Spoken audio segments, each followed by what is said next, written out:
everyone said, you got to watch Mortis. You have to watch Mortis if you watch Ahsoka. So I went through the Mortis arc, and then I asked Joey, I said, what arc should I go to? Joey gave me a whole list. Oh, yeah, you can't ask me that. When you open that can of worms, I'm going to take it very seriously. I honestly just love all of it, and season 7 is an absolute masterpiece. You know, maybe all of it. Maybe all of it's the answer. Krypton to Alderaan. Krypton to Alderaan. Krypton to Alderaan. Krypton to Alderaan. Welcome, everyone, to the 100th episode of Krypton to Alderaan. Bwah, bwah, bwah, bwah. I'm Joey, your Star Wars lover, and with me is Royce Good Looks. Hello, podcast. Hello, Joey. Hello, Royce, for the more than 100th time. And we're the podcast that analyzes nerdy pop culture stuff, but it's mostly Star Wars. And this episode will be answering some questions from listeners that listeners submitted in honor of our 100th episode. Thank you to everyone who's A, listening, B, submitted questions, C, just kind of stumbled upon us maybe because YouTube told you that you would like us. Welcome, and I hope that YouTube is right. Please consider hitting that subscribe button and commenting below. Hey, I tell you what, if you listen to this and comment with a question, we'll answer them. This 100th episode thing doesn't pigeonhole us to never answering any questions ever again. Hit up the comments. We'll have a conversation. Follow us on social media. We're on Instagram, Facebook, X, I guess, at Krypton to Alderaan. Just search Krypton to Alderaan on any social media, and we will be there. I think that's all of the housekeeping. Royce, let's answer some questions. Punch it. Okay, Royce, Krypton to Alderaan's 100th episode. Can you believe it? First question, can you believe it? No, because in my count, we should let the audience know that you and I both count the episodes differently, because there's some episodes I haven't been on, some episodes that Lorelai and Robin have not been on, like today's episode. So we have a skewed nomenclature, but we have gone through the archives and confirmed that we have crossed the 100 episode count threshold. And here we are. And here we are. Yes, I think that that's good. The point is that we have crossed the 100th episode line. We have broken that barrier, reached that milestone, and it feels nice. It feels good. We've canonized all episodes. Yeah.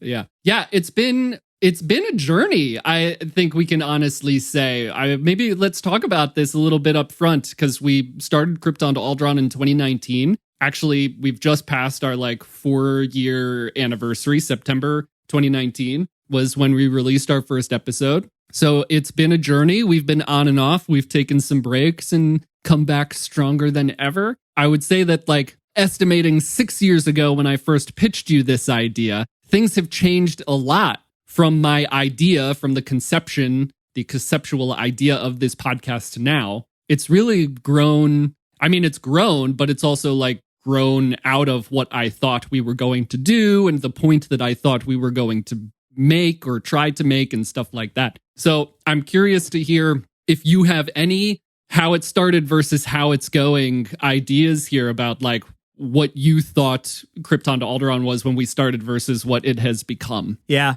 Every podcast is we're already having this conversation at, the party or the bar or wherever, at the book club. What if we just record this? It'll be great. And I love the journey that we've had over the last 4 years. And even though, like you've said, we've been on and off, if you average it out, it's roughly every other week, 100 episodes over 4 years, right? 25 episodes a year, whatever. So every other week or so, we're doing an episode. And it's surprising how much just recording a simple conversation can change in the way that you're approaching that and managing it and preparing for it or not preparing for it. But yeah, if you sorted the episodes from oldest to newest, episode 1 is very different from today's episode or last week's episode. And I hope that continues to be the case, because I think we're getting better at it. I think we're always trying to improve like everybody. But yeah, it's certainly way different. And I think we approach it much, much more different. And I think the podcast is as good as it's ever been lately. Yeah, I agree. I've really enjoyed the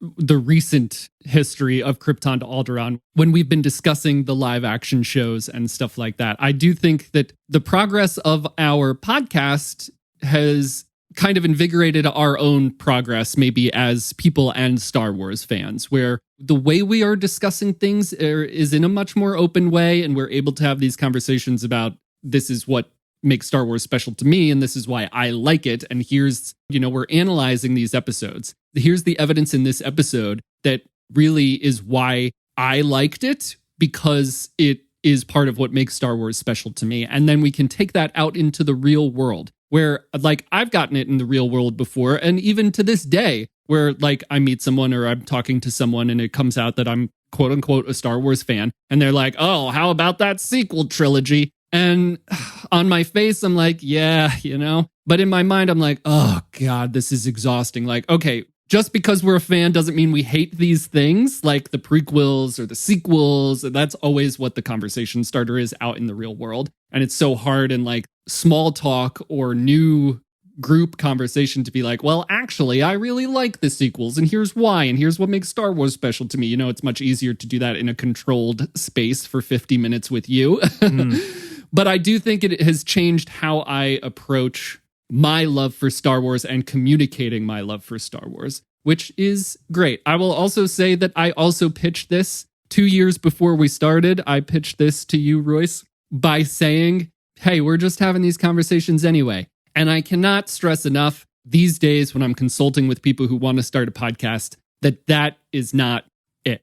That is not the way this works. There's no world in where that's true. And you will like not learn that eventually if you start a podcast. There's so much more to it. There's so much more work. We don't want to be talking about the peanut butter and jelly sandwich that we had for lunch. It's structured and it's pointed. It's targeted to the audience. We want to talk about these things in the most engaging way. So that has also been progress that I really think we have been honing in on, especially this past year of the show. And it's paid off, right? We've tweaked a bunch of stuff, YouTube thumbnails, the way we have the conversation. And this past year, we've grown a lot. So it's really great to see. I think it's very fitting that this is when we are reaching our 100th episode, that we have started to grow, that we have this like audience now that's showing up, when we're doing a weekly show every week. When we're not doing a weekly show, people reaching out to be like, when's the next episode coming out kind of thing. It's really cool to see. I'm sorry we've taken these breaks, stuff gets in the way, but it's really great to see the growth, and it's really fulfilling, especially since, this is kind of my passion and my baby. So, and I get to hang out with you. Yes. Yes, that's the best part. Forget all you listeners. I'm here with my best bud, Joey, and that's really all I need. I love a lot of what you said. I love everything you said there, in fact. Yeah, the comments when someone says, oh, great, a new episode, finally. Like, those, it's a funny comment to read, but that's the best one, is because someone was waiting for you to come back, right? There's this kind of like, oh, darn, I now have to feed the machine because people want to hear from me. That can be a stressful thing for some artists. But the good side of that is that someone's waiting for you. And that's the whole point of this, is to have some kind of communal thought process behind it. Man, your headline of the person at the grocery store that sees you're wearing the Star Wars shirt. Oh, I love the originals, but forget those new ones. Those new ones are trash. I've been in that scenario so many times. But that is the key to having a great conversation. Maybe not the key, but one of the keys is to be more thoughtful and nuanced, to get to the things that you actually care about and why you care about them, rather than just slapping a headline on it, which, the guy at the grocery store is going to do, and tell you that he doesn't like Rey, but he loved Luke. Okay. Yeah. 100%. And I also try to have those thoughtful conversations in the real world, and this show has given me the practice to do that. I've also been in situations where in the real world where people have told me I'm not a real Star Wars fan because I've told them that I like The Last Jedi or I like some of the sequel trilogy. And I'm just not having that conversation. So it's also like allowed me to walk away from those situations and not feel like I'm the idiot or I did something wrong. Like, no, this is the way I communicate this on air for our listeners. And so I feel more confident, I think, in my ability to talk about this stuff, but I also feel more confident in the way that I enjoy it and what I'm allowed to enjoy, right? And that's the whole thing. The gatekeeping stuff that's been part of this community and has been so much more, I think, in our face for the past couple of years. It's on the internet and it's extending into our real lives. And that's something we really try to avoid here at Krypton to Alderaan. And that's something that we've started expressing within the past year that I really like. You know, again, honing in on this is what makes Star Wars special to us, and what makes Star Wars special to you is special, and don't let anyone tell you otherwise or try to take that away. And again, like, it's a conscious decision to adopt that mindset and continue to cultivate it. If you go back to our earlier episodes, I am the headline guy. I love a good spectacle. I love the judge on the, you know, the American Idol panel or the Dancing with the Stars panel that's being a little bit of a troll for good TV, you know? And sometimes that's fun if you're doing it good-spirited. But over 100 episodes, I've totally evolved the way that I've chosen to look at, you know, critiquing all kinds of works of art. I think, you know, that's something everyone should strive for. And if you're going to do a podcast, it's not as easy. If you're going to, I could write a song just like Taylor Swift. Like, it's really not. It's really not. Yeah. If you want to be objective about it, it's very easy to serve your ego and just complain and purport that you know everything about everything. Mm-hmm. That's so easy. It's hard to have the generous conversation. And I don't know if we always have it perfectly, but we're trying to, you know, and that's the goal. 100%. The generous conversation, and we're trying, and we have listeners, and we really appreciate all of you. And I really appreciate our evolving ability to have these generous conversations. We're not just painting with a broad brush. So that is all to say, thank you very much, listeners. Thank you, everyone who has come back to continue to listen to us over the past year. Welcome, everyone new. This has just been a really great year for our podcast. I can't stress that enough, where we have like gained a lot of following. And I am humbled and I am grateful, and may the force be with you and all of those things. And we're going to get to the questions that people submitted. But I have one more question for you, Royce, before we get started. And it is, what's your favorite Krypton Alderaan episode? And don't give me bullshit about, my favorite one is always the one that we just made, like what you do with your songs when someone asks you what your favorite song is. It's like the most recent one, which I get, but... That's funny. I've been meaning to write a blog post / like YouTube video about that very topic of like addressing the, what's your favorite, you know? And I think the way we should phrase that is, what's your least favorite? I think that would stoke for more interesting conversation, but I see where you're coming from. Let me scroll through our list of episodes real quick. I'm going to go all the way back to the beginning. Or I'm going to give a 2-part answer, or maybe a 2-episode answer. Some of my most favorite conversations on the pod with you have been when we've talked about some of the animation stuff. Bad Batch was my real big introduction to Star Wars animation, like proper. I'd seen some here and there, but I binged through the entire first season of Bad Batch. We did an episode on it. That's when like we really started to talk more about the entire canon of Star Wars and not just the films and I guess maybe Mandalorian around that time. Mm-hmm. But also, what role does animation play? And then shortly after that, Star Wars Visions coming out, a non-canon property, also in the animation sphere. And those 2 shows completely changed how I started consuming and thinking about new Star Wars, because there's so much Star Wars, and you have to consider that in this era. You know, this is not, there's more to this than just the original trilogy, and there's so much more to appreciate. And I know that those 2 conversations, I think those are shorter episodes, but I think those are where the nut starts to really crack for me, starting to fall in love again with Star Wars. So I'd recommend those. So I think there's one on Spotify I'm looking, Bad Batch review and a convo on canon, and also Star Wars Visions review and the Star Wars box, which is a favorite term here on Krypton to Alderaan. So those are 2 favorites for me, which are in like the 30s of our conversations here. So a long time ago on the pod. How about you? Yeah, similar vein. I mean, our recent catalog, I love, because I think the conversations have been great, and also because we're getting thousands of YouTube views on some of them. So there's a little bit of me that likes them for that reason as well. But maybe we didn't have the most generous conversation, but I really like the episode we did.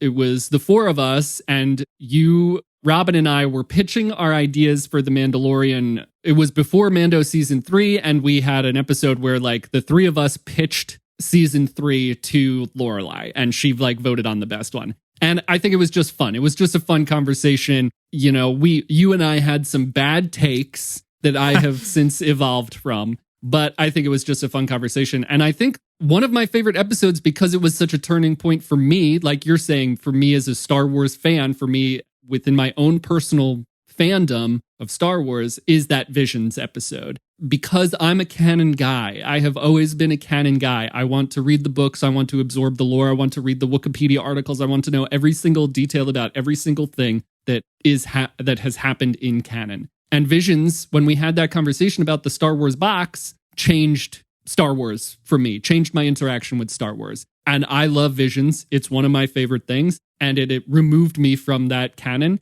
And that is also when we started talking about like that we want Star Wars to grow and progress, and it doesn't have to stay in the box, right? So that was a very important conversation to me that we were able to have, and that also grew me, that I grew from, I think. So I think those two are some of my faves. Nice. Certainly top tier. Yep. I'm glad we both gave two and that we had an agreement on one of them being kind of a pivotal moment. Okay, so that was episode 33 on Spotify, at least. What was it called? Project Beskar Speedo, aka Mandalorian Season 3.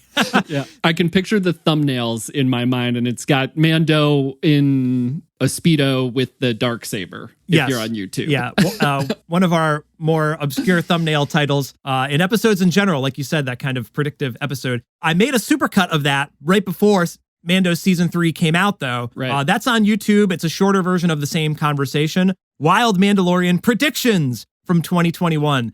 So if you want to just get the supercut of that, maybe we can link that in the show notes or something. Yeah. Or all of these episodes as well. Might be helpful. Yeah, that's funny because some of that stuff came true and some did not, but always funny to look back once you have the context. Yeah, we were really thrown for a loop because some of this stuff happened in Book of Boba Fett. Right. Which we didn't even know about, I don't think, at that point. So let's get into some of the listener questions. Again, thank you everyone who wrote in. This was really cool to see. It was really fun. I love these kinds of interactions with content creation. So we're going to get into some of them now. First one was submitted through YouTube from Fandom Powered Podcast. And they asked, if you could canonize one Legends era Star Wars character, who would it be and why? Now, you can answer for me. We have some level of Legends knowledge here. Not a ton, but I was excited to see Royce's reaction to this because I think that maybe there's less Legends knowledge on your side. But you've played the games and stuff. I mean, I think we can also pull from that. Like there are games that are non-canon and some set in Legends. I have one Legends character. It's a basic answer. Everyone's going to be like, it's so basic. But do you have an answer? Let's say you could pull from Legends or like an old video game. Yeah. Once you bring in the video games, that is interesting. I'd have to do some more thinking on that because I've played so many obscure 90s video games from Star Wars, which is going to have to be my answer. I've got a couple of random Legends books as well, not part of the Star Wars catalog that I truly celebrate, but it's got to be Kyle Katarn, man. He stole the Death Star plans. They did him dirty in Rogue One. Yeah. Interesting. That's not where I thought you were going to go. I was also going to bring up The Force Unleashed. Yeah, I think that might be a good cliche answer, but that's also really wild. And we've explored a lot of the territory in between the prequels and the original trilogy. So I don't know how he fits in, once you bring in the Inquisitors and all this other newer Star Wars stuff. That could be fun. Yeah. But I got to go with Kyle Katarn. He's got a great ship, and he's got Jan Erso, his sidekick. There's elements there that would have been really awesome if they incorporated into Rogue One. If you want to be like, this is my Star Wars. Oh, now that's no longer canon. But I love Dark Forces, and I've played it a bunch in the last couple years, and it still holds a very big place in my heart. So Kyle Katarn, +1 for him. Okay, cool. That's not that, but that came out of left field for me. So I appreciate that. I would say, all right. Ready, everybody? Get your that's so basic voices ready. Listen, I love emotional storytelling. You all know that for those of you that have been around here. I love a good love story, especially in a sci-fi setting. So my pick is Mara Jade. And I think it would be just really cool to tell a very emotional and relationship story with her and Luke. And I remember when maybe it was the trailer for The Last Jedi was coming out, it looked like Luke was standing in front of a tombstone, and there was speculation, maybe that's Mara Jade's grave, and he's out there because he's sad, and she got killed somehow, and so stuff like that. there's some level of waiting for that character to come into play. I know that there's a lot of stuff around this idea, but that is one character I kind of would like to see if they could tell like a emotional story with her and Luke. I know Fandom Powered Podcast. I would like to hear what your thought would be. Actually, anyone out there who's familiar with Legends, this is a great question for us to have conversations about in the comments, because although Royce and I have some level, like we said, some level of knowledge, we don't really have a deep level of knowledge. Like I know Darth Bane and stuff like that. Darth Bane was brought back into canon by Dave Filoni, more or less. You know, Thrawn, characters like that I know that have already been brought back into canon. So I'm curious out there who else has knowledge of these like Legends characters that would want a specific person or alien or species or something brought back in, and why. So let's have that conversation. That's a great one for the comments. I love that. Yeah, and that grave site in Last Jedi or End of Force Awakens, like it's still unexplained. So that could still be, you know, right, re-canonized, whatever that is. There's a story there, or there could be. Yep. Okay. I have a couple of questions coming from what I would consider to be a Krypton to Alderaan superfan. And this is going to be the first time I've said their name on the podcast. So I apologize if I don't get it right. Please correct me in the comments. Bor Angena or Angena. Not really. I'm sorry. I'm not sure. They submitted a couple of questions on Instagram. So the first one, and we've talked about this a little bit before, but maybe it'll add some connection to some of our listeners out there. What is it that made us fall in love with Star Wars in the first place? I know we've talked about this a little bit on an episode a long time ago on Krypton to Alderaan. And in fact, when we asked it, I don't know if I had a specific answer. I think I'm much more in tune to that now. But what do you think? What made you fall in love with this property in the first place, Royce? Yeah. I mean, there's a lot of aspects that I think I've come to appreciate about Star Wars that I could maybe presumptuously put meaning to. But I think it's really like the special editions and the hour-long behind the scenes before the movie even starts makes the movie even cooler for me. They re-released the films in theaters, and my father introduced me to them there. We saw a couple of the movies actually in theater, and I think I'd seen them on TV maybe beforehand. But we, of course, bought the VHSs, and I wore them out. And like a VHS, you got to start at the beginning of the tape and roll all the way through. You know, you could fast forward, but it's not as easy as like hitting skip or, you know, go ahead 15 seconds on your podcast. So I sat there and I watched all those behind the scenes. I think that more than the actual movie itself made an impact on me. And I kind of correlate those two things together. The act of being a creative and also living in this fantasy realm. They're kind of intertwined to me. Yeah, and we've talked about on the podcast before about how behind the scenes stuff, like what we're doing now, like this episode, behind the scenes stuff adds so much more of a connection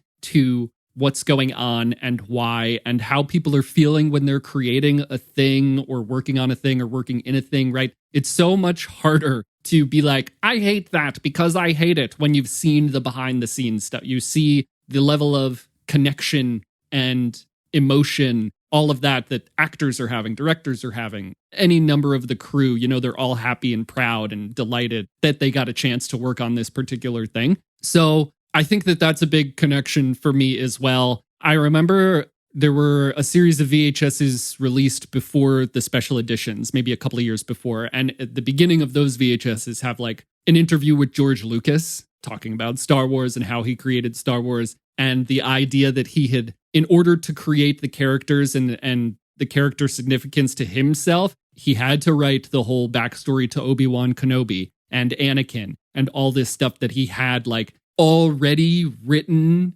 essentially the idea for the prequels in order to get the characters to mean so much in the original trilogy. That was really something special to me. Like, it didn't just come out in 1999. He had an idea about this stuff since 1977. And so, or earlier, whenever he wrote it. And so all of that was very important to me. Something that I've come to understand that was part of what really drew me into Star Wars, and a lot of things that I am in the fandom of, is the found family the idea of found family. I did not have the language for that, and I did not understand that, but I have come to understand that that is a big part of the connection to me. And I never really had anyone that introduced me, no family member that quote unquote introduced me to Star Wars. But I did have friends, I was a nerd and I had friends that liked Star Wars. And one in particular, that really liked Star Wars. And I had these VHS tapes and I would watch George Lucas have these conversations.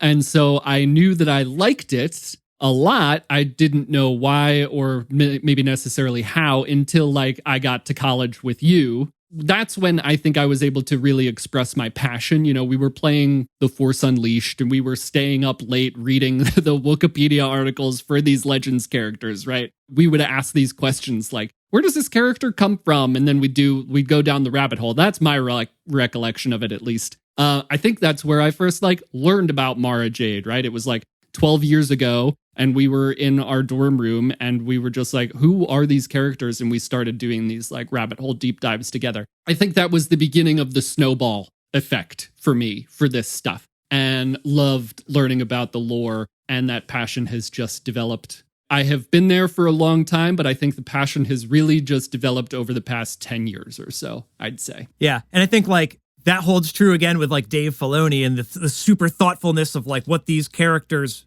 what their thoughts and hopes and dreams are and how that relates to the ancestry that comes before them. I love that. I've got the making of Star Wars book. I haven't read through the whole thing, but yeah, the notebooks of everything that George Lucas is just brainstorming ideas of tons of stuff that never made it in to the films, but the Bendu, it's on page 1 of his notes, Yeah. And then that eventually comes back to be reused for Rebels, So it's crazy to think of how much work has gone into the film before the film even came out. That respect for just truly creating a dense universe. And then all the, like you said, the video games. I love that too. That fills in some of those gaps where you watch the movie, you want to know more. This video game fills in the middle, whether it's canon or not, but it expands on the universe. I love that. It's too bad that's not the phrase for it now. Legends is an interesting phrase, but expanded universe is also a, generous way to think about that. That I want to know more. There's more out there than just the films. There's these other stories, the Mara Jades, the Star Killers, the Kyle Katarns. Yep, I love that. Okay, so somewhat of a follow-up to that, I think, is Boar also asks, how has Star Wars helped us personally push through something hard or a struggle in our real lives or something like that? How have we turned to Star Wars to help us through something, I guess? Yeah, your found family comment is probably very true for a lot of people, that Star Wars is part of you. You are vicariously living through one or more of the characters. You're part of the crew. You're finding your friends and family, finding a place in the universe. I need someone to show me my place in this world. I love that. That's it. Yeah. That's also part of it for me. But I think again, on the creative side of things, I've always had difficulty when writing music, setting any kind of lyrical bed to it and telling my own story. Now, I write music, and it's not necessarily autobiographical. I filter everything through the story of Star Wars and use that already existing universe to then kind of retell that story. But I can still bring my own kind of point of view to it, and it maybe my songs end up being autobiographical anyways. But it's easier for me to write lyrics and sing songs that actually have a story to them when it's not necessarily a one-to-one to my own life. It makes it more possible for me to express myself as a musician. If I wrote you a song that's about me, it's a struggle to just finish that piece of work. But as soon as I'm telling a story about somebody else, it makes it a little bit easier. It's like a character, a mask. Yeah, Star Wars is your muse, basically. My interpretation of what you have said is you have such a connection to Star Wars that it's much more efficient of a template for you to use when writing a song. You're much more able to be much more creative and create something that you like and that other people like because you have such a connection to Star Wars, which I think is great because I also love your songs, but it's obviously working. And it's also obvious that you have this connection, and that's not nothing. It goes back to the behind the scenes stuff, right?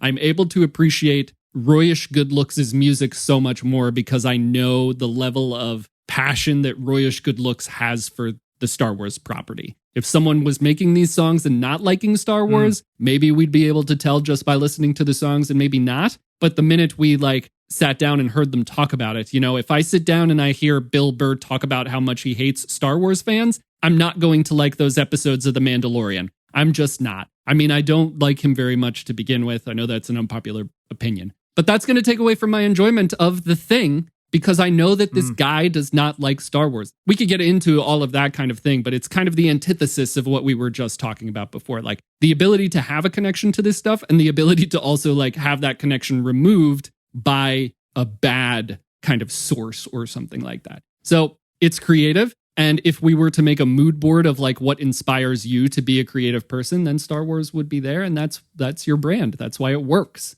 I appreciate everything you said there. And I think you summarized it better than I did. Star Wars being a muse is the way to go. You know, I've got the technical ability to compose and record and produce music, but to have the inspiration, you know, that muse, Star Wars helps in that department. Yeah, I appreciate you being able to drive that point home for me. I mean, this is my thing. Like I said on the podcast plenty, communicating through words is just not my forte. You know, I communicate through music. And so Star Wars helps me out with that word side of things. And on the podcast, Joey helps me out with that side of things. So thanks, bud. No problem. You know, I also really appreciate being able to learn how to host a thing and be an interviewer. That's something that also this podcast has done for me, and I'm still practicing, but it's something that I want to get good at and appreciate the platform to practice. But I think another follow-up question, specifically for you, going along with everything you just talked about, is what makes you, Royce, love making music, and how do you keep going? You talked a little bit about like Star Wars inspiring you to be able to do it. And there's no shortage of Star Wars. So in some sense, I get that like that's how you keep going because there's material. But maybe a little bit deeper, like what makes you love music and how do you keep going? Specifically, this person then says, I was a drummer myself. I quit a year ago and haven't picked up the sticks since. So what can you say about your process to inspire people to keep going? Sure. Well, first of all, it's super cool that we have musicians listening to the pod, and even cooler that you're also a fan of some of my work. So thank you. And cool that we're like mingling those two universes. I love when I can see comments on, you know, either my channel or Krypton to Alderaan, where you see the crossover there. We really appreciate that. So thanks. Yeah, I love the creative process. And if I'm ever hung up, I have to watch somebody else's behind the scenes. It's never easy, but you can see that somebody else is doing it and they're working through the difficulties. I'm sure if you talk to George Lucas, the person that's remastered his own movies dozens of times, whether or not people like that fact or not, you know, he's not always satisfied with the outcomes he's getting, but he's always working on it. He's always getting better.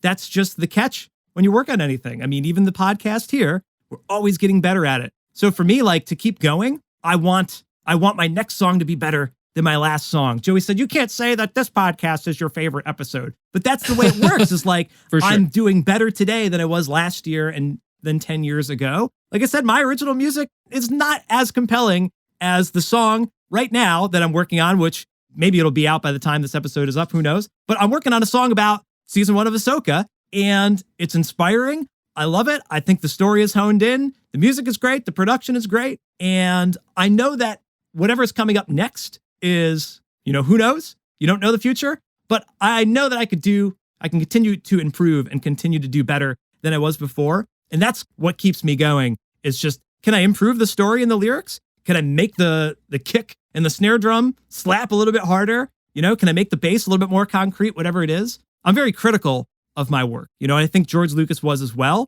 And that's the only way to be able to improve. If you can say, I don't quite like this. It's not that it's bad, but I think I could do it better. That lights a huge fire under me. Man, I'm getting really stoked right now talking about it. If we weren't recording this pod, I'd have to open up a different Pro Tools session and start working on some music. And not only that, but it's like a little bit of a puzzle for me. So when people say, write a song about Ahsoka, I haven't been able to crack that for a while because I don't know much about her, but I just saw 8 episodes of it. And we talked about every single episode here in this pod. And I've ruminated a lot on the character, and I've got something cooking from that. I've cracked the puzzle. So there's a challenge to it. That's the way I look at it. You know, creating art, you have to grow through the act of doing it. It's not, like you said with George Lucas, he didn't just write Star Wars. He had to crack the nut first to even get to Star Wars. He had all this work that he had to, you know, maybe even just shelve was going to say throw out, but that's not the right term. Work that doesn't make it to the light of day to then synthesize something worthwhile. That's how I look at that. And I could go on forever. So I appreciate giving me the soapbox here. But if you're stuck, you got to find something to inspire you. If my little rant didn't just do it now, get a copy of the special editions and maybe that'll do it for you. And if not, find your favorite musicians and look up their behind the scenes and their studio diaries. That's what does it for me. Maybe it would work for those of you listening. Yeah. Find the drummer that inspired you to be a drummer in the first place, right? When I'm consulting with people who want to start a podcast or people who want to be content creators, one of the first things we do, one of the first things anyone should do, you start with why, right? A fantastic book. Also, everyone read that book. Start with why and write it down. And so like 5 years from now, your why might change and that's fine or might be added to. But in the interim, you have something physical on a Post-it note or somewhere on a whiteboard that you can return to when it starts to suck, right? You can go to your why and be like, oh, that's why I started doing this in the first place. And there's something inspiring about you being able to inspire yourself as well. So like I'm learning piano, right? And I have never learned an instrument before. And I need to keep going back. It gets hard, right? And my wrist hurts sometimes and stuff like that. My fingers don't do what my brain is telling them to do, or my brain can't keep up. So anyway, it gets hard and I need to return to like why I want to do this in the first place. And I go and listen to the music that I have a list of songs that I want to learn how to play. And I go and listen to them and it's inspiring. And so returning to your personal why and then also returning to what inspires you. I was talking about making a mood board. I'm a designer and I've started making a mood board for myself to both like establish my vision for my brand, but also stuff that inspires me. So when I'm kind of down in the dumps or in a funk, I can return to this mood board and say, oh, yeah, Visions Volume 2, Sith, really inspires me from a creative standpoint, especially aesthetically. So I have a picture of that, of a specific scene that I love the vibe of.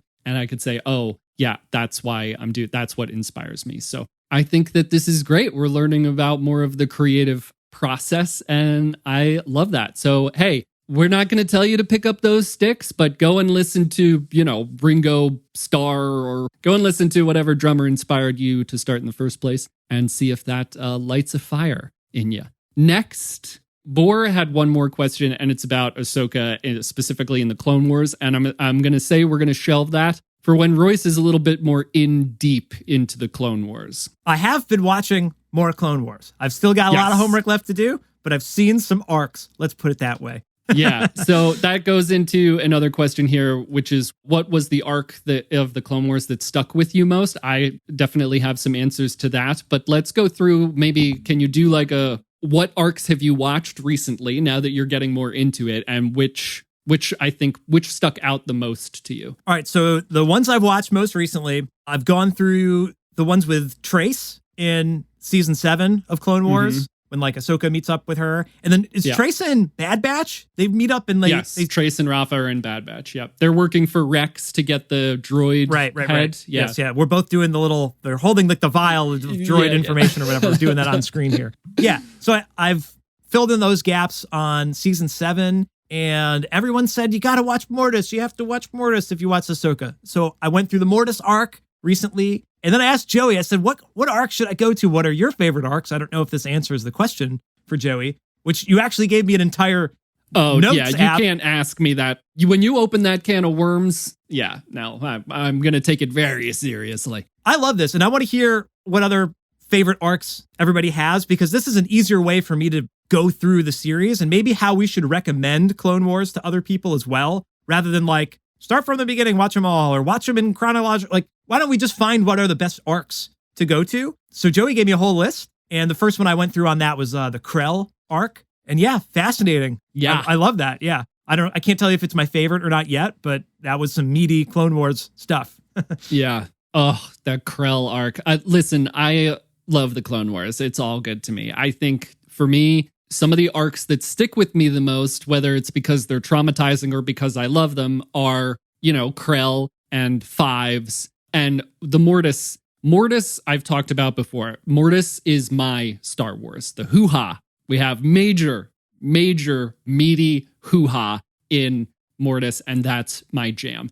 And then similarly, the Gathering episodes with the Ahsoka and Yoda take the younglings to Ilum to find their kyber crystals. That's that deep, rich Star Wars lore that I love. I go to those. If I need inspiration, I return to those because I know how much I love them and I know what I'm feeling when I watch them. So that inspires me creatively or any other way if I'm down in a funk. I guess this is tying it to the previous question. These are the things that I pull at various points depending on what I need, right? I pull on aspects of Star Wars if I'm in a funk, or if I'm in a creative funk or emotional funk, or if it's a dreary Sunday, I pull out New Hope or something, right? So these are the things that I pull from Star Wars depending on what I need. The Gathering is one that I return to a lot. If I need that lore itch scratched, or if I need some kind of inspiration creatively that way. And Mortis too, it's just so fascinating and it's so rich. I think that's my answer, but also I honestly just love all of it. And season 7 is an absolute masterpiece in every aspect, every single aspect. The animation, the characters, the music. Season 7 of the Clone Wars is an absolute masterpiece. So, maybe all of it. Maybe all of it's the answer. Next question is from our dear friend, Scotty Holiday, who has been on Krypton to Alderaan before. We've done some Andor review episodes together. They've been on quite a few times. They've been on Krypton to Alderaan. So Scotty asks, what's your favorite and least favorite episode out of them all? You know what, Scotty, I'm sorry. I don't know if this was specifically about Ahsoka or the live action shows or what, but let's say specifically with Ahsoka. Man, like you're saying with the Jedi younglings finding their crystals and building their lightsabers, similar with Huyang and Ahsoka training Sabine with her, whatever they call that staff training there. I love that. That like you've got a Padawan and they're going through some rudimentary training. That's such a cool side of Star Wars. Luke training with Yoda, not the pew-pews. Ahsoka talking with Sabine about centering herself, not losing your footing and keeping the clear head. I also enjoy that side of Star Wars a lot. I really love that scene. I could have gone for that the entire episode. They jump out of that scene really well. They bring you into the title card when she says, let's go again. Really great writing there for TV. But I would have been okay with a whole episode about just training with her lightsaber. I love that, and I would love to see more of that in Star Wars in general. It's got to say least favorite as well. I'll throw a little bit of spice onto this. I got to say my least favorite from that season 1 of Ahsoka. You're not going to want to hear it. Don't say it. Don't try it. You underestimate my spice. The stuff with Anakin, I'm still ruminating on. I don't quite understand that yet. I haven't rewatched the episode proper. I've seen some of it while trying to edit together footage for this new song I've got coming up. But the Anakin training Ahsoka in the world between worlds, I'm still uncertain about what all of that meant. I love when he shows up at the end of the series, but when he's away or when they're in the world between worlds, I still don't get that. Kind of like the Luke and Yoda training when he sees Vader and you're like, what does that scene mean? I think that maybe is part of the point. I'm still ruminating on that. If I had to call that quote unquote least favorite, we could say that. But that was still a great episode. I just don't understand it. So that's where I'm falling. Sorry if that disappoints you, Joey, because I know that you love the world between worlds stuff and Anakin coming back. Yeah. Are we going to flip-flop our answers here? Maybe, but I think I talked about it on the episode that we recorded when we were analyzing that. It reinvigorated my love for Anakin Skywalker. I mean, I really love Vader, but maybe another basic answer. I really love Vader and the journey that Vader goes through, especially in comic books and stuff like that we get all that we get to see there. This episode of Ahsoka really made me re-fall in love with Anakin Skywalker and the potential for what Anakin Skywalker could become or what he was destined to become, right? He does end up being the chosen one. In my interpretation, he does save the Force for at least a limited time and does get to then, like the father was setting him up to do in the Mortis arc of the Clone Wars, he does get to then be the ruler of this realm or representation of the Force or whatever that is. That is my interpretation. I think that the thing with that episode and the ideas behind that episode is it's up to interpretation until they definitively explain that Anakin is now like in the place of the father and whatever else. I love the hoo-ha. We know that. So that's my thing there. If we're sticking specifically with Ahsoka, my favorite episode and least favorite, I think that episode is up there for me. Shadow Warrior, I think, is my favorite episode of Ahsoka, but I should also say that Ahsoka is the live action show that I have liked the most out of all of the live action shows. And I love Andor, don't get me wrong. Andor is a very different show. Andor is it's just a tremendous show, but it's very different than what has traditionally made Star Wars special to me. That does not take away from Andor at all. I will return to that show time and time again. I think it's amazing. Ahsoka touched on everything that has made Star Wars special to me. I really think Dave Filoni and I would be friends. That's probably what every hardcore Star Wars fan thinks. He just makes the Star Wars that I love. I mean, I love the Clone Wars, but there's also the mystical lore stuff.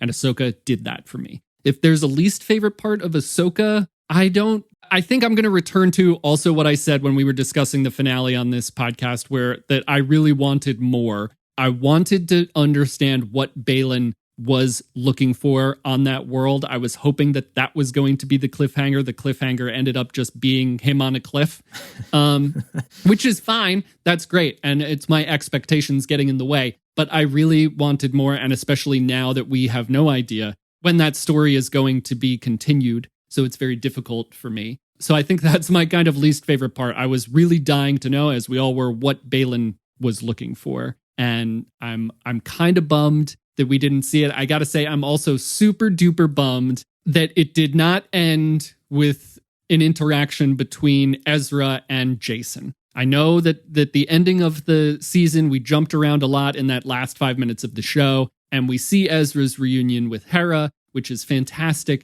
But I would have been left on a steep emotional cliff if we had seen Ezra interact with Jason and Hera be like, this is my son. And then like her adoptive son meeting her biological son. And the idea that Ezra seeing Kanan and Hera in Jason and having that emotional interaction of kind of these two long lost brothers meeting, that would have put me in a little bit of an extra state emotionally. So I'm kind of really bummed we didn't get to see that. But other than that, I really, really loved that show. I like these points. The reintroduction of Anakin, even me not understanding that Shadow Warrior episode's message perfectly, I do like the idea that he's back as a character. And now that we've broken the ice, he's going to show up maybe. Maybe he will talk to Balin in the future. That would have been interesting if Balin uncovered a temple hoping to find the Holy Grail. And then Anakin's there and he's like, I heard you smack talking me to Ahsoka, so that there could be something there. And I think you're right that wanting more is maybe not a disappointment of the series. It's just the way that they structure an 8-episode season. It's not a classical season of TV. It's not quite long enough. You can still tell a lot of story, but you can't go into all these other really cool, interesting things. So there's some things that are sacrificed in an 8-episode season. It would be dope if we could just extend it, just make it dense. All of my favorite TV shows are super dense and have side story episodes, the Losts, the Heroes, the Prison Breaks, the golden age of television when you got 20 episodes and you could explore every single character. So like you said, some get shelved and that's okay. We want more. I don't think there's anything wrong with that. It's a fair criticism. Yeah. I think another issue is, and maybe this is because we've gotten, our attention spans are different than they used to be, and everything in the age of streaming is different. But we had to wait like 2 years between Mando season 2 and Mando season 3. And so that, I get it, right? It takes a long time to make these things, and actors are doing all kinds of different stuff, and there's just a lot that goes into even deciding to make another season and how. But that time gap is, especially with the show like Ahsoka, where it was my jam, it's very hard to come to terms with that we might not see this again for a very long time. And currently, as we sit right now in November 2023, we really don't have a time frame of what's coming next. So there's kind of a very limited light at the end of the tunnel here. And we're going to have to keep vamping about other stuff before the next new Star Wars things happen. So I don't know, cliffhanger, and a cliff is a big cliff. It might go on forever. Well, it takes the pressure off podcasters to some degree that you don't have to keep up with the weekly review to something, that you could explore other aspects of the universe or revisit things like, it's kind of like why we're doing this episode here, not just to celebrate 100, but to do something different because we're not pigeonholed into maybe what we should be doing for an algorithm or the status quo. So it's okay that we're getting a lull and we should just respect it and enjoy it. But yeah, what's next? We don't know. Nothing's got a release date, right? I mean, we know we're getting Skeleton Crew soon-ish, I guess. The Acolyte, maybe early 2024 to mid 2024. There's no set date for any of these things. We know that there is stuff coming. We just don't know when it's happening, which it's as scary as it is intriguing. I will say that this feels a lot better than it did when we were doing 2 episodes a week because they were releasing Bad Batch and Mando Season 3 at the same exact time. Please don't ever do that again.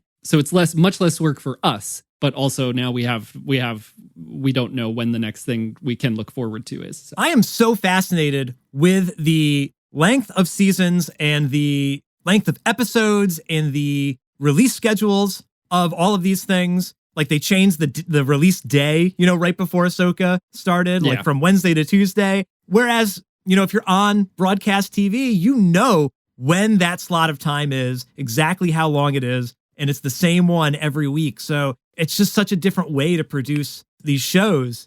And it really changes how it goes. Like you're saying, is it going to be 1 year, 2 years, 3 years? Sometimes TV shows are like that, like a Rick and Morty. But if you can batch it like every fall, this show is coming back. It's reliable. You can use that as, your guide rails that you have to produce it. You have to fit between all these factors. We've had this conversation before, but to not know what's next is odd.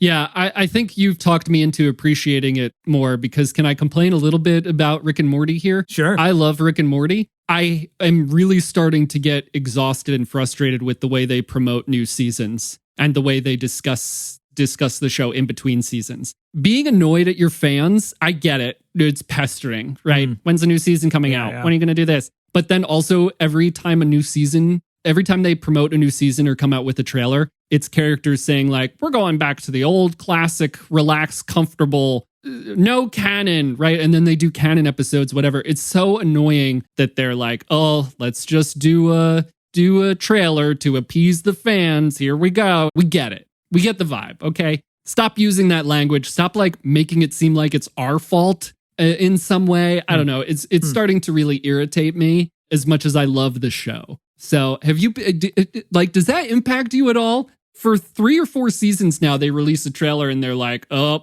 I guess we have to put this out because the fan wants it. Yeah, we're coming back already, all right? Like that kind of thing. Yeah, I don't know if it irks me, but you're right. This relationship of fan and creator is always a struggle. And I don't think that creators should be beholden to fans. You should just produce work that's great and release it when the time is right. But although having that reliability will probably appease people more so, you won't always appease everybody. But if it's, every year that we get this show, rather than like, well, we might be getting it in fall. Oh, now it's pushed back to December. Well, actually, it's going to be in January now. That's kind of what happens, which wouldn't happen on broadcast TV, but you have the flexibility on streaming. But you're right, to just react to what the fans are saying. Have your own direction. Do what you need to do to create the art that you're intending to create. That's exactly it. What Rick and Morty seems to have done, what the creators seem to have done is to gone a certain way in seasons in the past that they thought the fans wanted them to go in that direction, and maybe the fans did. Maybe the fans vocalized that. But now in recent seasons, what they're saying is they don't want to do that. They don't like that they did that, and they don't want to be there, and we're not going to the Citadel because it runs on canon.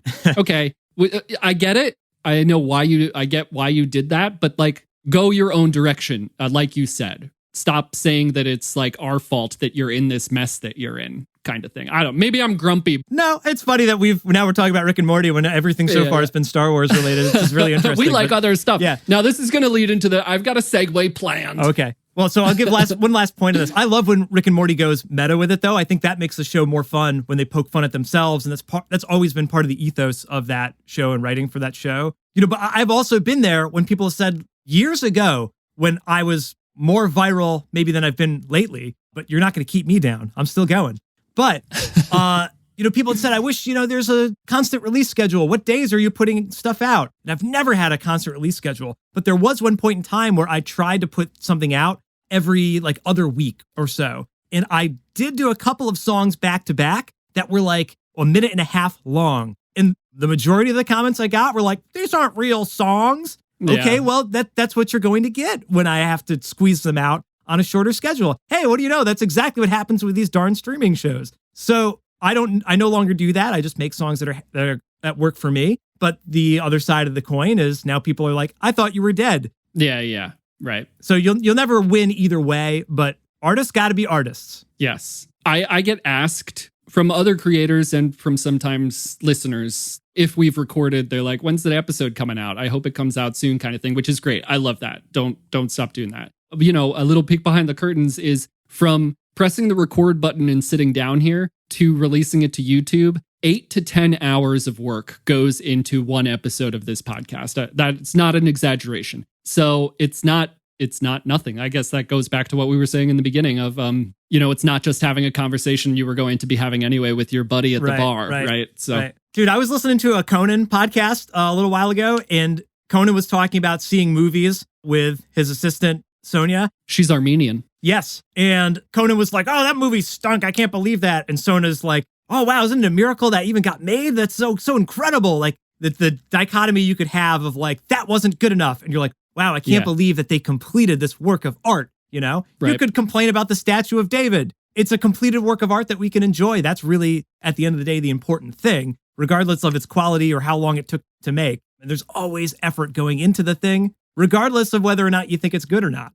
You got to be generous. You got to be generous. And maybe that's a way that these people set up their critiques so that there's two sides, you know, like Conan saying it stunk and Sonia saying, well, I'd be having the more generous thoughts and conversation. But I really think, especially when it comes to these creative stuff, and really, I think everything's a creative endeavor. And so having a more generous view is the better way to go because it stops you from gatekeeping and gives other people the ability to like the thing regardless of whether you liked it or not.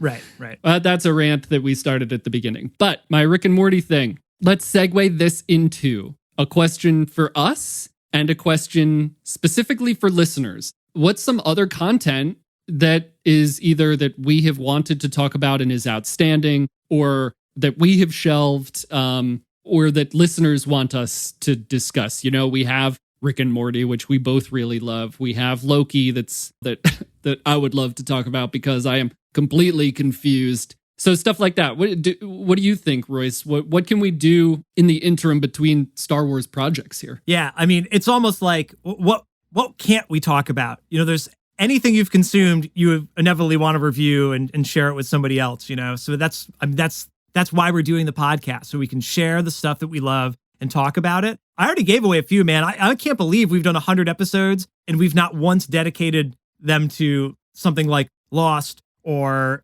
other shows that we've loved that are like pillars of, I guess, have we talked about Smallville? Maybe not specifically, but on and off. Briefly. You know, it just seems like there's part of our own individual canon that would make sense to bring into the show's conversation that I'm sure listeners would also enjoy. So Lost, I think, is a really big one for me because there's a lot of hoo-ha in that. I think that fits very well with the Mortis arc, you know, storytelling in Star Wars. Yeah, I mentioned Heroes earlier. Like, I kind of think that's worth a rewatch for me. Oh, I've been thinking about Heroes so much lately. So much, especially at the beginning of season 2, when Sylar is like in the virtual reality on the beach because there's a mutant that like has the power to make him think that he's on the beach, and how much like I want to exist on the beach in a virtual. Anyway, I love that show. I love the villains in that show. I would love to talk about that show. Yeah, that's worth a revisit. Man, I'm hoping when X-Men 97 comes out, we've got to do an X-Men. I mean, we should talk about that, but like we haven't even done an X-Men episode either, really. I don't know if there's been I guess there have been major X-Men movies that have come out that we've just not discussed on the pod. But I love X-Men. We haven't done an X-Men episode proper or reviewed a movie or series proper from them. So that's definitely something on the list for me. Man, I feel like I could keep going on. Are there any top of mind for you? Yeah, I think this goes back to, maybe I was a little hypocritical with calling out the creators of Rick and Morty and stuff, but this goes back to, we have done episodes where we embody more of the Krypton side of Krypton to Alderaan, and they never tended to do well. So we focused on Star Wars because it's something that we can release an episode every week about when a show is on and be very passionate and engaging about it. Now that this past year has given us a lot more followers, maybe we can extend into more stuff that we're passionate about and bring that kind of stuff onto the podcast as well, where it's also, like you said, it's also representing these other aspects of our personalities, right? We're not all Star Wars. So I would love to do this, and I would also really love to hear what listeners would like us to talk about. I think we have some level of ability to talk about a lot of this stuff, and the amount of listeners we have that are probably at least somewhat avatars of ourselves that like the same stuff that we like, I'd love to hear what they think. I think X-Men's a huge one, especially the animated stuff that we both love. I would love to talk about heroes. It's been on my mind a whole lot lately. There's a lot of Superman stuff. I am a Superman fan through and through. There's a lot of Superman stuff I would love to talk about. Other superhero stuff, something that you don't know about, but I would love to talk about and maybe have some guests on to talk about would be She-Ra, the She-Ra animated show that Netflix made a few years ago. I explain it to people that Star Wars is my life. It's my lifeblood. That's what Star Wars is, but She-Ra is my heart and soul. I love that show more than I love most things and would love to have conversations about that. But like you said, it's endless. The possibilities are endless. So we do have some stuff that you and I specifically, know that we can talk about with each other and would like to bring up. But I would also really, really love to hear what listeners would like us to talk about. Yeah, or not, because I would love to do a DC binge and talk about, some of the DCU arcs. And yeah, don't make me watch the movies, people, please. But I wonder, if that was something we planned to do, like you said, is it just going to fall on deaf ears? I would still love to watch those movies and appreciate them and compare them to the MCU. That's still fascinating, And I'm sure there's great stuff within that franchise as well. I'm just not as familiar with those films, but I know that they're there and I'm missing it. I haven't seen the Batman or whatever, the newest Batman, but I'm missing out. There's something there. Here's a little bit of intrigue. I would love to talk about The Batman and how much I dislike that movie. Everyone loved it. Everyone seems to have loved it. It got rave reviews, and I watched it and disliked it so much and would love my takes, hot or tepid or otherwise, to be on the podcast. So maybe that's a good one. That's a good one for maybe some active engagement between the two of us if you watch it. Yeah. This is the difficulty is the Clone Wars is a very large homework assignment for us to be able to properly talk about that. Maybe we could do arcs at a time, right? Just like you would review episodes at a time, but there's just so much to possibly go through. And there's podcasts. I'm not saying that I don't want to do that. I want to discuss arcs of the Clone Wars. For anyone out there who wants episode by episode discussion, there's podcasts out there that do that specifically. Right. I can think of Dark Side Divas. Go check out Dark Side Divas. They go through chronological order of the Star Wars canon and discuss it. So that's a good one to hit up if you want that episode by episode, series by series thing. That is a large homework assignment, but talking about arcs is definitely something I want to do. But yeah, also tell us what you don't want us to cover. Never talk about this, or whatever. This was a jam-packed episode of Krypton to Alderaan, Joey. This is one of the longer ones we've done lately. I love the vamping. I've kind of missed doing longer episodes, although ask me again sometime after I've finished combing through. I'll ask you 6 hours from now. How's that? We'll see how much you like it. But I've enjoyed it, and hopefully the listeners are enjoying it as well. We would really love to hear from you, listeners. All the questions today, drop your comments here on YouTube. If you're listening on podcast apps, leave us reviews. I'd love to keep the conversation going. That's why we're doing this, so we can create a little bit of a community, a little bit of a discussion, whether you're leaving comments or not. Thank you for your support. Make sure to subscribe for our future conversations. We'd love to have you back. Thank you again for listening to the show today. I've been Royce. I've been Joey. And we have been good old Krypton. Krypton to Alderaan. 100 episodes and we can't even get the outro right. I couldn't even get the intro right.